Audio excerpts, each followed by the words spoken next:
Good morning, John Gilkison here, Aerostealth, and I have a new video for you. Not the video I wanted to make, but it's on our trip towing our fifth wheel to Texas to observe the total solar eclipse. And of course, we've been anticipating this event since we observed the 2017 total solar eclipse in Nebraska. And we spent some time preparing, getting the trailer ready and so forth, and it was not a cheap trip. We spent 2 days getting there and 4 days at a campsite there, just at the edge of totality. And then we had to drive about 50 miles to get into Centerline. And unfortunately, the whole weather pattern for Texas became inverted during the total solar eclipse time frame. And we were just completely clouded out. I think we got one glimpse of the mostly eclipsed sun several minutes before totality. Other than that, we were in a city park in Uvalde, and we experienced totality as an extremely dark period during the middle of the day. And the security lights in the park, which are photocell operated, did come on. At least the one near us did. And that was it. We had a friend who traveled from Denton to be with us, Phil Knox. And we also, our publicist for the National Public Observatory died last December. And she had rented a room in Uvalde for, I think, $900 for 2 days. Very expensive, and of course it was non-refundable. And so we encouraged her son to go ahead and use that room, and that we would be there and he could join us for the eclipse. Of course, we had no idea it was going to be clouded out. But he brought his mother's ashes in an urn with him and put it in a folding chair beside him. So she was there in spirit. So that was very nice that she got to be there. And it was what it was. I had never experienced a total eclipse of the sun under total cloud cover.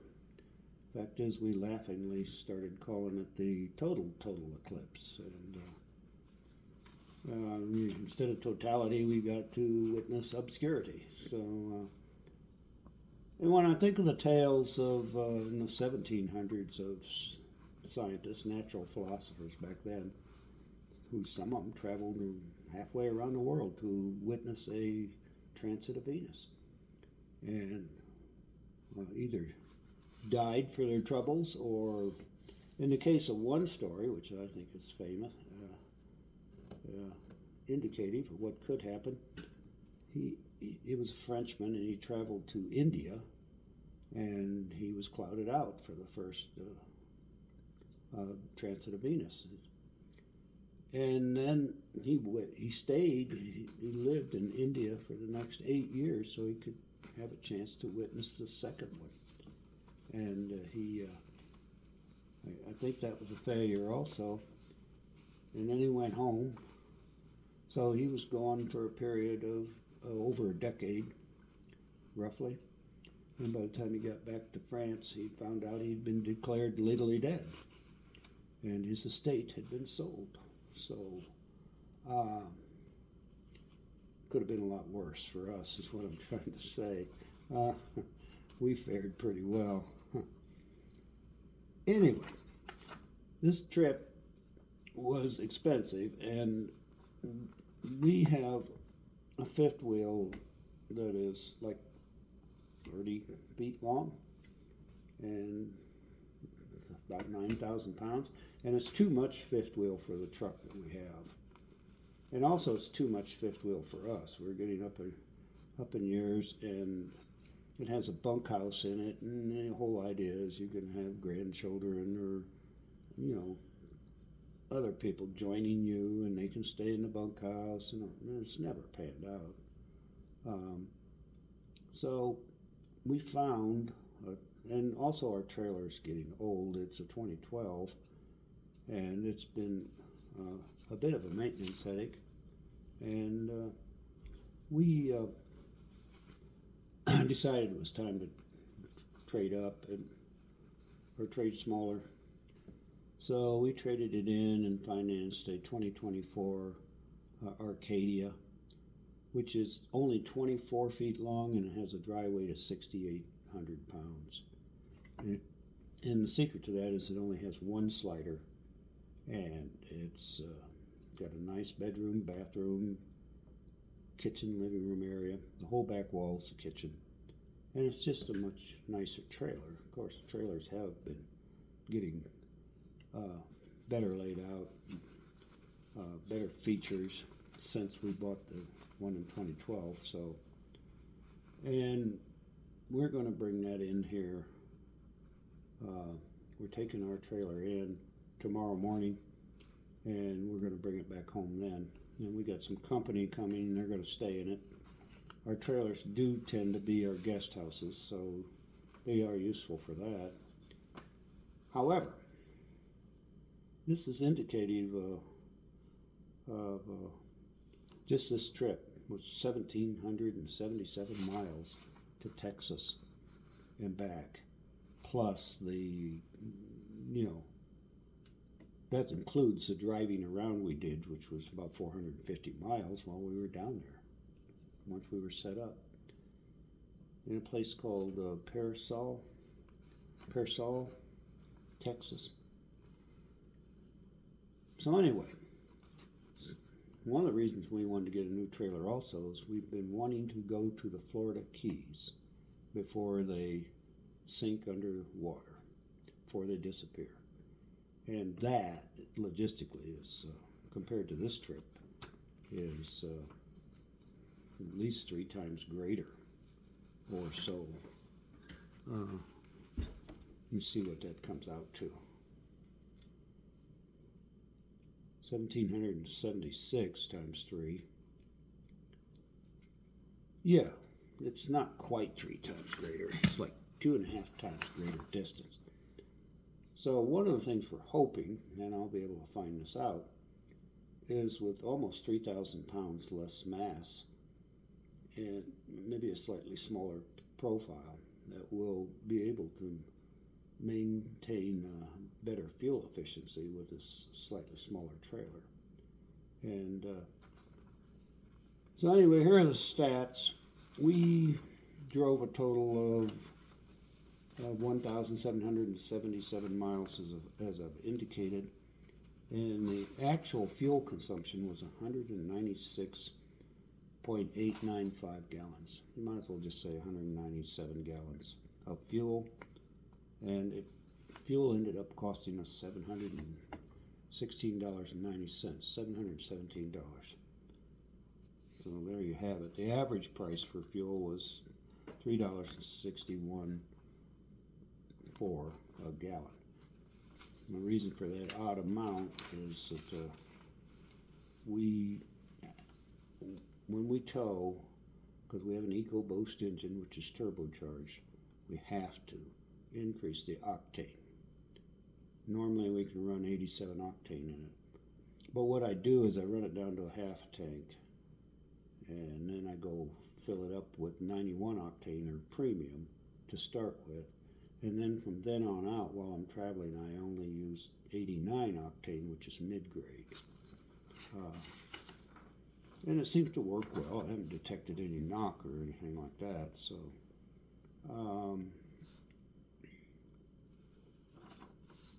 So, one of the things of interest to me is if you converted this into, let's say you had an electric truck and you were doing this towing.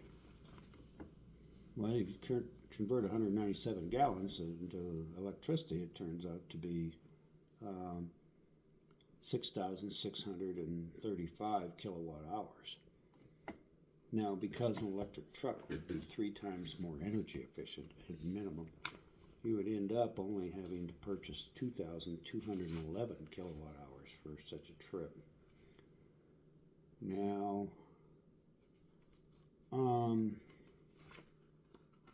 that at 46 cents a kilowatt hour at Electrify America sites would run $1,000 and $1,017, which is about $300 more than we paid for gasoline on this trip.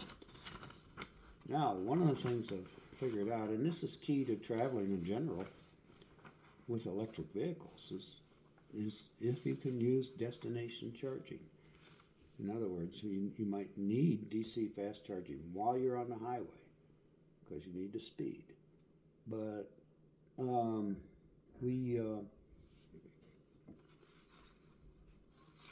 especially when you're staying at campsites, there's no reason you couldn't charge overnight at a campsite. And we were a total of 6 days at campsites. And not only that, you can fully charge the vehicle before you leave. And so I figured, I did some rough math on this, and in such a scenario, you could literally get the cost down to just for $400 or so, $500, let's say, for DC fast charging, and you'd only spend about $140 on, and that's it, if you were being charged for your campsite charging, which, let's say 12 hours a day at 11 kilowatts. So you could pick up 78, 80 kilowatt hours at a campsite. Yeah, I think it would be fair just to tell them you want to do this and pay for it at the going local rate, let's say 13 cents a kilowatt hour or something. I think that's a fair way to handle this, not chew up all their profits because you're drawing 11 kilowatts every hour while you're at their campsite. However, and another thing that needs to happen to make this kind of thing happen is the trailer itself needs an electric drive motor in it, and it needs some battery capacity of its own. And that could just be like a Nissan Leaf battery, a 32 kilowatt hour battery would be fine. And it would, it doesn't change the road load. What it does is it changes the weight distribution. And also it makes the trailer standalone capable. In other words, you can just camp out with full use of electricity. To run your microwave, whatever, and furnace motors, cooking, all that with induction. Off the trailer battery. So that's all I have for you. I think our new trailer, I'll be happy if it can get 10 miles per gallon instead of 9. We averaged 9 miles per gallon, but the only reason we averaged 9 miles per gallon on this trip was the 450 miles running around without the trailer hooked up. And because normally the trailer can average, towing that trailer, I can average 9 miles per gallon, but we had horrible wind situation. We had side winds all the way in Texas to get to our destination of up to 20 miles an hour. It was just ridiculous. I could only travel 55 miles an hour occasionally. And same thing going back, not quite as bad, but it just was not good. And a trip to the Florida Keys would be like 4,200 mile round trip. So it'd sure make a difference if a trailer, instead of getting 9 miles per gallon on the average, could get 10 and or better. Another way to make this happen without the addition of electric drive and batteries is to put a boat tail on it, which is certainly doable. And this new trailer doesn't have anything on the back other than lights, not even a bumper. Fact is, we're looking at it does have a 2-inch hitch receiver, and we're looking at a 6-foot wide cargo carrier to put back there to carry stuff. It also has a big canvas bag that's waterproof for carrying stuff. But also it would be a bit of a crumple zone for us. It would be a bumper, effectively. So, and also I'm going to have to contrive somehow to have a very light portable ladder I can take. Instead of attaching one to the trailer. That would be nice. And so that's all I got for you right now. Sorry, there's no pictures or anything. But it's, I think a trip to the Florida Keys sure would be exciting. And if we could average about 360 miles a day, we could make it happen in 6 days to get there. 4 days of camping while we're there. 6 days back, that's still 17 days. That's a long trip for us. And it's not going to be cheap. It's going to be in the $1,600 range for fuel, I think. We're going to find out. That would be next April. One of the things I want to do down there, I know this is just a small thing, but it's my only chance to see Alpha Centaurus, which is just a star. But it's our closest, one of our closest stars. And I can't see the Magellanic Clouds or anything from South Florida because I think one of them just kind of skirts, the top of it just skirts over the horizon down there from the Keys. But there's a few other items down there. We're going to gain about 8 degrees of sky at the south point. So I want to see what I can see, and I want to try to plan a trip for when the moon's out of the way.